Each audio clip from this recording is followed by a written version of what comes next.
Coming up on the ACSA Legislative Lunch Break, Edgar and I will get you all of your latest news and information from the state capitol and CDE with an in-depth analysis on how it impacts you. Plus, we're talking about yesterday's mass shooting at an elementary school in Texas. We've got a school psychologist on the show today, as well as reflections from all parts of this country. The ACSA Legislative Lunch Break starts now.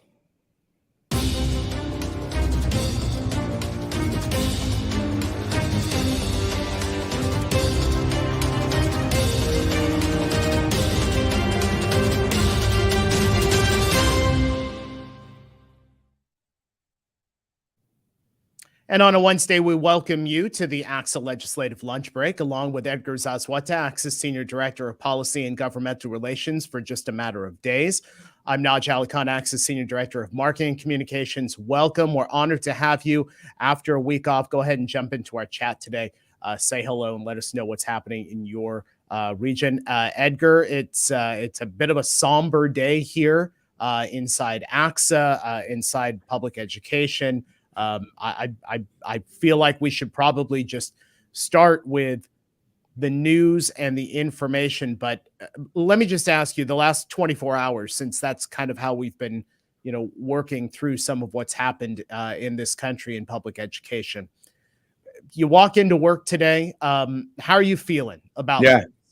Yeah, no, I mean, I think you hit it on the head, Naj. I mean, this is even us in this space, right? We've tackled some tough subjects over a few years when we've come on here with our members, and you and I, we'd like to keep it light. We try to have some fun when appropriate, and it's even, I mean, I think just full disclosure, this is a tough day. This is a tough day to just even, how do we navigate this conversation? How do we put our best foot forward? You ask about the last 24 hours. It's taken a couple different perspectives. First and foremost, I'm a dad of an 8-year-old and a 14-year-old. When you hear about the ages of these kids that were impacted, that's where your mind goes initially. You think about your kid, you think about your child, right? So that's been the first place to think about, how do you even approach this with your young kids, about how do you even talk about this? And then there's the perspective of us in our professional roles, trying to serve our members, trying to serve this organization. And it's a struggle. And it's the unfortunate part. And you and I and our, and Mark, who's going to be on with us in a few, we've been having these conversations with our leadership about what's the right approach, of really trying to strike that right tone, but also knowing that we've been down this road before. And, like we hear many times, the thoughts and prayers only go so far. So it's almost a bit of frustration that we're having this conversation again today. And then really trying to think about what it is that we can do for our members. What are the resources that we put out there? So all told, it's not a fun day today. And this is from us, from our vantage point in Sacramento. It's our folks, it's our members, it's their teams that had to walk into school today, knowing that full well that some of their kids, may have seen this. Their parents have talked to them. They have to navigate with their respective teams of how do you have this age-appropriate conversation with them, where school is supposed to be the safe place. And I think it is worth saying right off the bat. And I think this is attributed to our members, that overall schools are a safe place. If you look at the data, if you look at all the research, schools are a safe place to be. With that said, let's not ignore it. Like the fact that we're here again, and that our members, that our kids have to even grapple with this, it's depressing, it's sad, it's frustrating, it's all of the above. So in short, it's been challenging. It has been challenging. Let's go ahead and bring you up to date on the news from Texas today. Of course, 19 students now, 2 teachers have died at Robb Elementary School in Uvalde, Texas. There's some clarity here, Edgar, and I think you would agree that there's a pattern to these things. And it's only a matter of days, honestly, before people are going to move on because they've become somewhat desensitized to what we saw in the pictures yesterday, what we're seeing right now. We have long said that you have to have some substantivity to the comments that you make. We've read a lot of statements. You and I have been talking about this late last night. We've been talking about it all morning today, about all of these statements that are coming out. But they all seem a little bit hollow right now because the message is fairly consistent. Condolences and thoughts and prayers, and we're going to go ahead and California and already move things forward. Hey, I understand that the governor is doing a news conference right now. Let's go ahead and take you there live. there is anything more that we can do, we are compelled to do it. That is why we are here today, trying to accelerate consideration of new laws to reduce gun violence. All of the members behind me representing diverse communities, diverse parts of the state, are here united to make sure that we do so. It is also our hope that that other states will join California, and that we will act nationally to end the stranglehold that gun violence has on our country. Until then, life, liberty, and the pursuit of happiness will be an empty promise from our Declaration of Independence. Yeah, we'll go back to that. The governor yet to take the podium, but we'll go back to that. Edgar, I do want to bring in a couple of statistics here because we've been going back and forth on some of these statistics, and this really caught our attention this morning. 27 school shootings this year alone, 119 since 2018. To put that number in perspective, let's not forget that students were out of school for at least a year and a half in some cases, but 27 school shootings this year. Edgar, it's a startling statistic, something that is very worrisome for all of us in public education. Yeah, credit first of all to Ed Week. That's where we're citing their statistics. They have this great project. It's a depressing project, and they acknowledge that, the reporters, in terms of the fact that they've had this large database to track school shootings. I mean, we've all been desensitized by this, right? You said it. We've been talking about it. Like, we know this pattern: outrage, disbelief. Days later, and we're all at fault here. Like, and it's how life works, right? We move on to the next thing.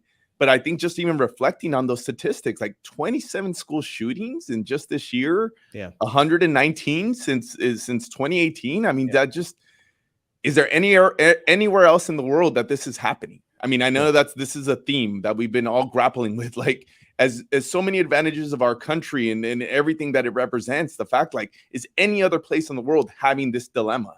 And so, yeah, I think we're all struggling with that. We're struggling with the fact that we have been down this road before, and we kind of see the natural patterns. And I think this is our piece, where even at ACSA, and I'm glad and I appreciate the comments of everybody kind of struggling with this forward, because I think I can't help, and I always want a fine line, because I do think that thoughts and prayers are appropriate. Like, I can only imagine what those families, what that community is going through today, right? I can't imagine.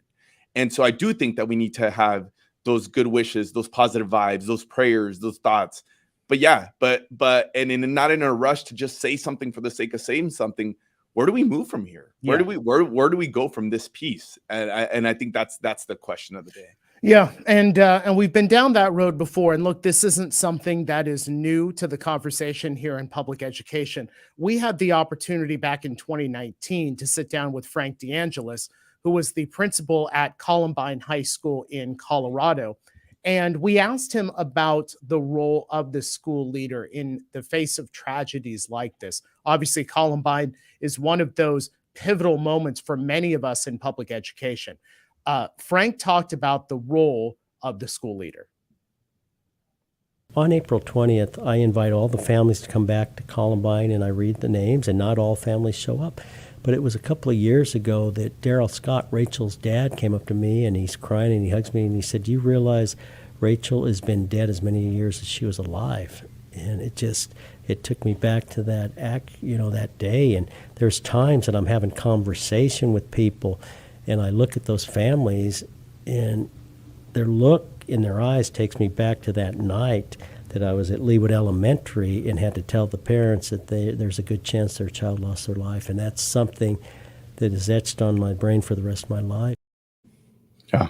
And I want to make sure that if you would like to see that entire interview with Frank, it's well worth your time. It's very good. Governor Newsom stepping up to the podium right now. Let's go to that. Or any more words that can complement the words that were said after San Bernardino or Sandy Hook or Sutherland, or any words that can be added, the words that were said after Poway and Parkland. That's just a short list of these moments that tragically we've all shared together, contemporary moments we've shared together. There's no words that I can add that would add any insight or empathy or frankly, any deeper understanding of the world we're living in. And so we're here not to add to the rhetoric, but to advance our resolve. And that's why I'm really proud of the leaders you see in this room. And it's not surprising because in the long line of leadership that demonstrably has been advanced out of the state of California for decades, the modern American gun rights, or rather gun control policies to restrict guns in this country and their proliferation emanates from the state of California in the late 1960s. Irony not lost on any of us, led by then Governor Ronald Reagan, for a perverse series of reasons we don't even need to discuss now. May 2nd, 1967 marked a particular moment of consciousness for many of the wrong reasons around gun safety, but led in many ways to the modern gun safety movement. Advanced over and over again through a series of tragedies, some more notable than others. Stockton, the loss of 5 young children in 1989 that led to more forceful efforts to address the issue of assault weapons and a ban that was advanced here in the state of California. A few years later, you may recall at 101 California, 9 folks lost their lives. That led then to efforts by our Senator Dianne Feinstein, to advance at the federal level an assault weapons ban in 1994. The series of tragedies and incidents, the state has stepped up and stepped in, not just rhetorically, not through words, but through action. And that's what we're doing again here today. We're going to control the controllables, the things that we have control of. But here's what is meaningful, and it's what the pro tem was just alluding to. California leads this national conversation.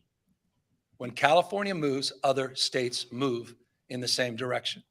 For all of those, for so many of us that are feeling deep anxiety and fear, I hope you look to this state for leadership, for demonstrable leadership. Leadership that's proven, by the way, results in this space. Those states like California that have the most progressive policies in restricting the abuse and proliferation of guns have consistently outperformed other states in terms of gun murder rates and gun death rates.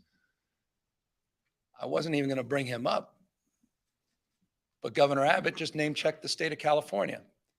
I would caution him from doing that. Particularly, and you just go to the CDC website and look at that gun murder rate in 2020. That was 67% higher than the state of California in 2020. Just reflect on the 7 laws that he celebrated last year. 25 just in the last few decades that have been rolled back. Common sense that's been rolled back just in the state of Texas alone as it relates to common sense gun laws. It's not a surprise in many respects what's going on. So live for us, reflecting on what took place in Texas yesterday, and some of the discourse in this country related to gun violence. Let's go ahead and bring in ACSA's interim executive director, Markecker, into our discussion today, Edgar, because Mark has been talking with us for the last 24 hours or so about what's been going on. Mark, thank you for joining us. Let's just get your general observations of what took place in Texas, what has transpired over the last 24 hours, and even what the governor was saying. Naj, thank you very much. Clearly, as we all know, this is a period, again, of mourning, of remembrance, and quite frankly, of yet another episode that is indicative of our failure to act. The first thing I think about are the teachers in that school, the principal, the community. We know that our teachers and site leadership are ultimately responsible for teaching and learning. But above all, is their ability to keep the children safe. That is first and foremost in all of the training, the first thing that goes through the minds of all of those individuals. And yet, once again, these courageous individuals, two of them who we lost again in this recent Texas shooting, once again, their ability to do so is stymied because of things that are far out of their control. Mm-hmm. It is a very, very sad moment. And I know on behalf of the association that our hearts go out to all of those individuals in that Texas community that are saddled now with this terrible, terrible, tragic episode. Mark, thank you for joining us on a somewhat challenging day here. You've been a school leader for a long time, and like we've said, we've been down. Unfortunately, we've been down this route before. We're maybe not in our backyards, but in our country. And as a school leader, in your case as a superintendent, and oftentimes this is the case for our site leaders. Folks are looking to them. They're looking to our folks to kind of set the tone, right? For how are we going to deal with this on this day? How are we going to talk to our community? How are we going to talk to our kids? Just reflect on that, on the challenges that maybe our educators are facing here today as they're struggling to come up with the right words, just as we're struggling to come up with the right words. And we know this is not a one-day thing. As much as we worry about, folks are going to forget, we're going to move on to the next thing here in a couple of days, that this is going to take some days of conversation. This is going to take some days of some healing, some reflections, maybe advice on just past experience on working with your teams at the school level to really get through some of these challenging times. Thank you, Edgar. When I reflect back on my career, I know that some of the toughest conversations that I've had to deal with and that our team has had to deal with would be questions from parents, many times questions from students about how we are going to help keep them and their children safe. How, even when we're dealing with situations, most recently with a virus, when we're dealing with a fight that breaks out on the school grounds, when we deal with threats from outside, for example, fires or natural disasters, the first thing we're asked as school leaders is, what are you doing to keep our children safe? That is your ultimate responsibility. With many of those questions, it's very difficult to answer. You are not charged with the responsibility of one or two, but of a multitude of sometimes thousands of children. And the best that we can do is to be able to train and work with our teams to go over again and again what the exit plan might be, what the immediate response plan might be. Who do we call and who do we not? Who's first? Who's second? How do we notify our communities? So, Edgar, in that respect, we try to go through a litany of scenarios to better prepare ourselves for a response, often that comes directly from a parent. How are you going to keep my children safe? I can only imagine what any of those administrators, any of those teachers, when faced with the same question, at any now of a myriad of schools that have experienced what we just saw in Texas, how they respond to that question. Yeah. It's something that burns deep, and it is tremendously impactful. Markecker, ACSA's interim executive director, former superintendent, Fountain Valley Unified School District. Mark, it's been great to have you on our show today. Thank you so much. We'll see you next time. Thank you very much, Naj. Before we move to our guest, I want to let you guys know we're going to put something into our chat, our comment section. This is from Leadership Magazine. from several years ago. But this is an article that was written by Rick Fitzpatrick, who was superintendent in Corning Union Elementary School District. He experienced somebody coming onto campus. A gunman drove his truck onto campus, and had it not been for some quick thinking, some great planning, and his leadership, there could have been a mass shooting on campus. We will go ahead and post that into the chat. So go ahead and take a read of that. Let's go ahead and bring in our guest right now. We're honored to have Stephanie Murphy, school psychologist from Whittier Union High School District in Southern California. Stephanie, it's obviously going to be a tough day, but we're honored to have you here on the show. Let me ask you, just through your lens, what is it that we need lawmakers to deliver as far as mental health resources to our schools?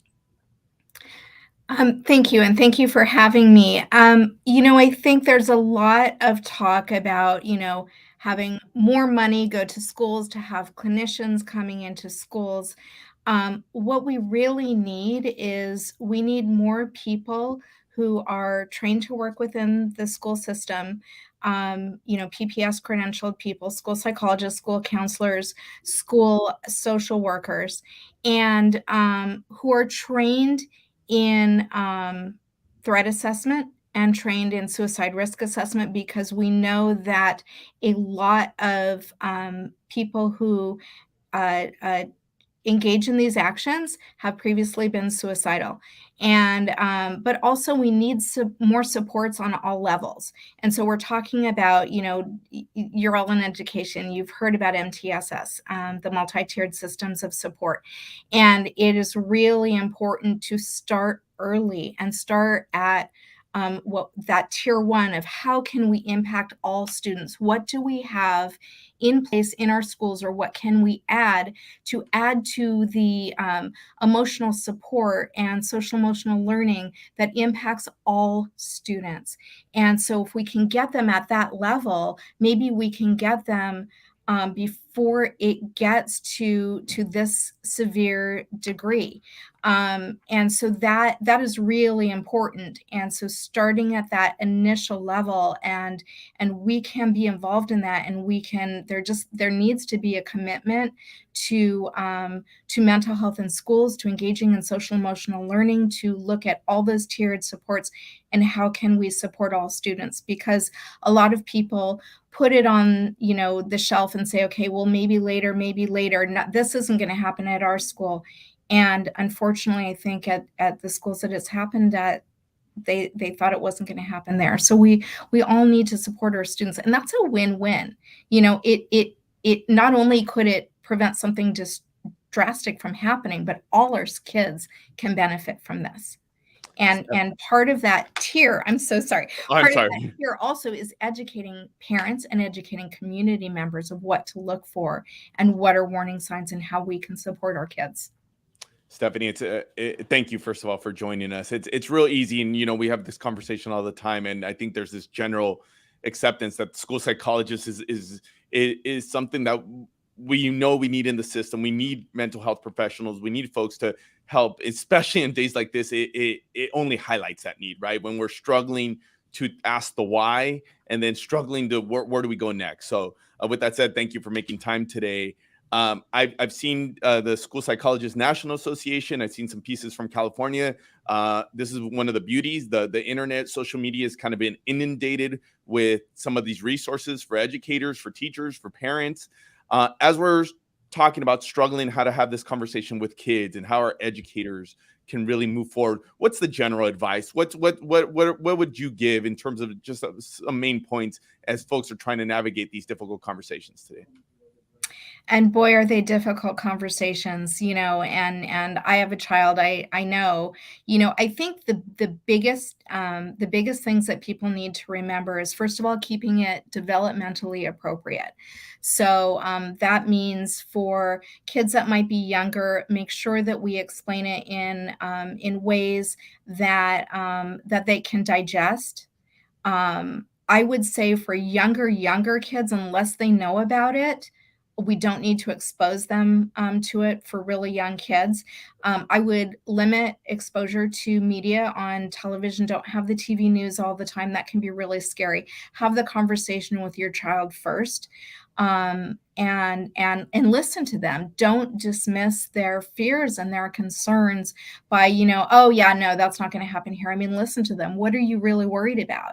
And address their concerns as they bring them up. But I think keeping it really developmentally appropriate and not inundating them, but also not ignoring it. If this is a child that is maybe in high school or middle school and potentially always on social media or might have heard about it, you don't want to not talk about it, because then they might think that that's something that you're not approachable about. So I would have the conversation, keep it developmentally appropriate, and not bombard them with too much information. Find out where they're at. Find out what their thoughts are. Don't bring up fears that they might not have, because then it could lead to more fears, right? So find out, asking the question, well, what do you think about this, or what do you feel about this, is a really good place to start. Want to remind you folks, if you have questions for Stephanie Murray, our school psychologist from Whittier Union High School District, go ahead and put those into our chat section and have them be part of the discussion. It's not often that we have a school psychologist with us here on the ACSA Legislative Lunch Break. Stephanie, I want to get your reaction to a soundbite that came off the Senate floor from Senator Chris Murphy of Connecticut. Let's go ahead and play that. In Sandy Hook Elementary School, after those kids came back into those classrooms, they had to adopt a practice in which there would be a safe word that the kids would say if they started to get thoughts in their brain about what they saw that day.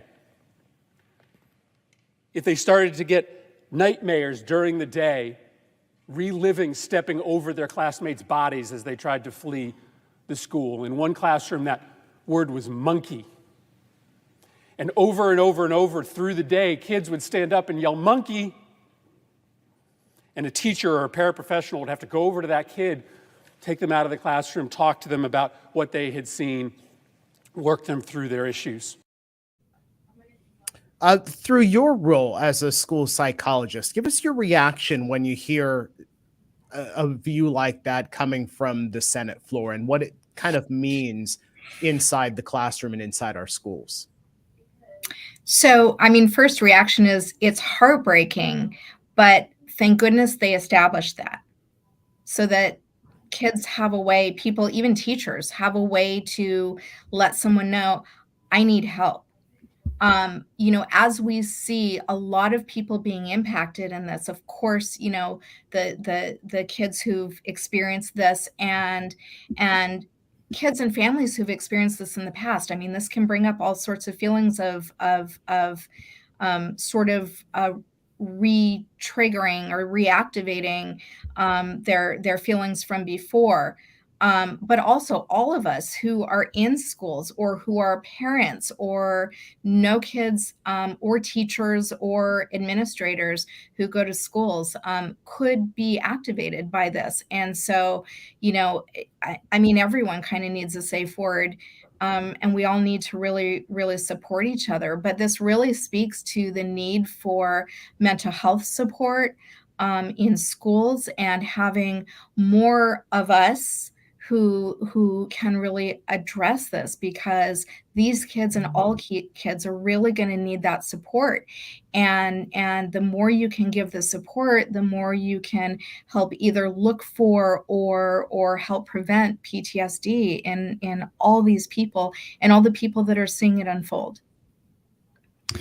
Stephanie, we've said it a number of times today, and because we've been through this so many times, we almost know it's going to happen, and we struggle with how to mitigate this in terms of this whole notion of a couple days from now, we all go back to our regular lives. But yet we know some of this trauma in kids, or even kids being worried about this could happen, in my school. How do we walk that fine line of, we all have to, and the folks in Texas, if the attention turns somewhere else, they have to also turn to what's next. We all go to what's next. But how do we make sure that all these statements about thoughts, prayers, don't ring hollow. And that, aside from the policy action, and that's a conversation that ACSA is going to have on a different front, more from the practitioner lens, from supporting our communities. How do we walk that fine line of moving forward? It is such a fine line, and it's a difficult line to walk. And I would say,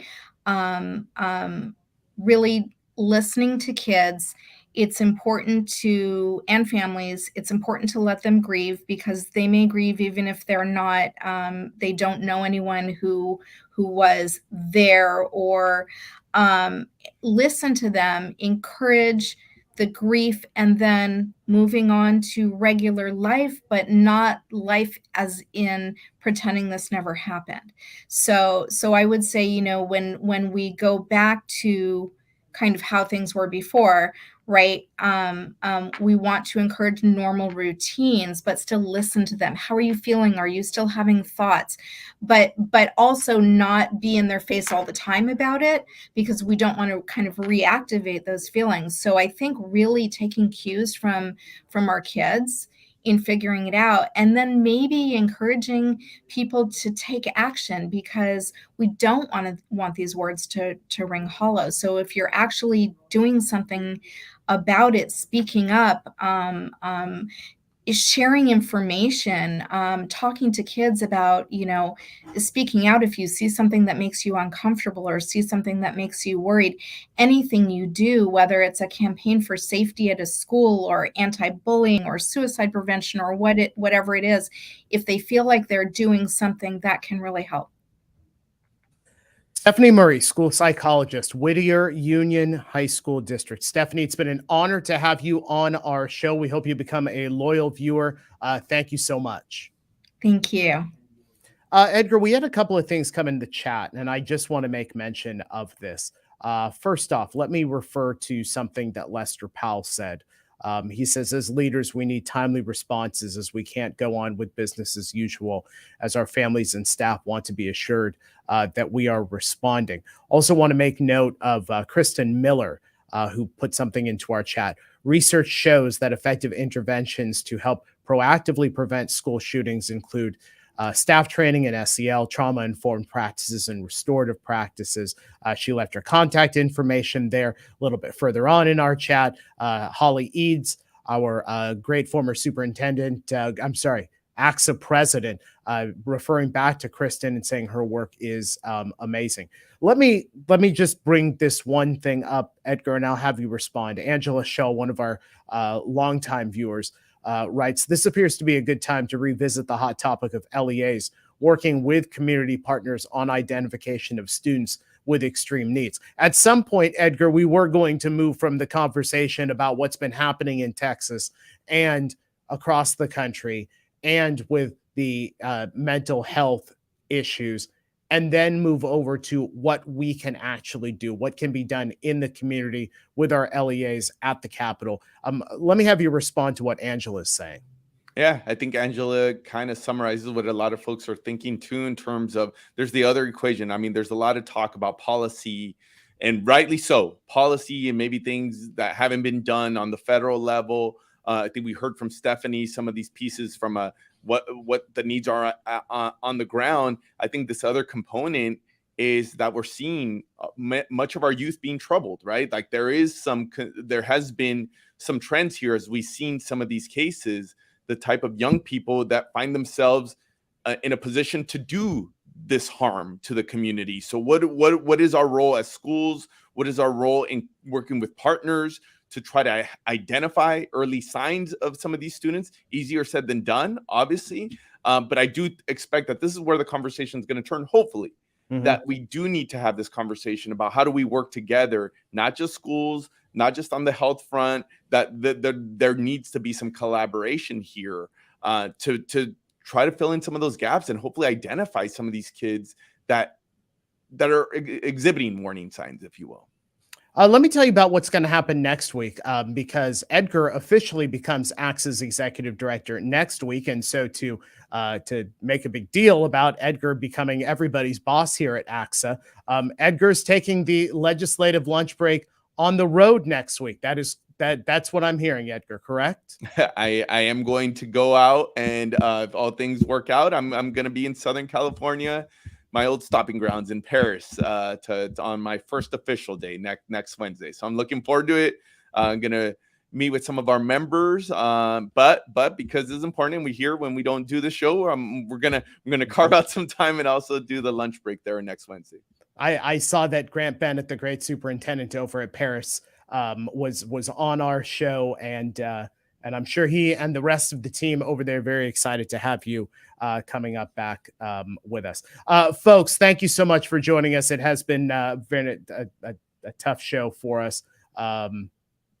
We got one more Yeah. piece, Naj, and I think Yeah. and Stephanie, who gave us a number of good resources, and she did mention was something she forgot to mention, so we said we throw that in, that really emphasizing the importance of having somebody on the threat assessment team being a mental health professional. Yeah. Not just about preventing the threat or intervening with mental health, but like a school psychologist, a school counselor, a school social worker, somebody who's trained that can give that perspective when we're talking about threat assessment. So I thought that was an important point. She wanted us to throw that in.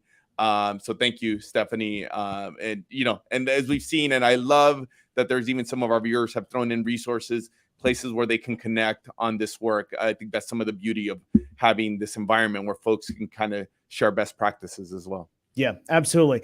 Folks, thank you so much for joining us here on the ACSA Legislative Lunch Break. We're back next week, Wednesday, 1 p.m., live and interactive. Have a great rest of the day and great rest of the week, and we'll see you next week.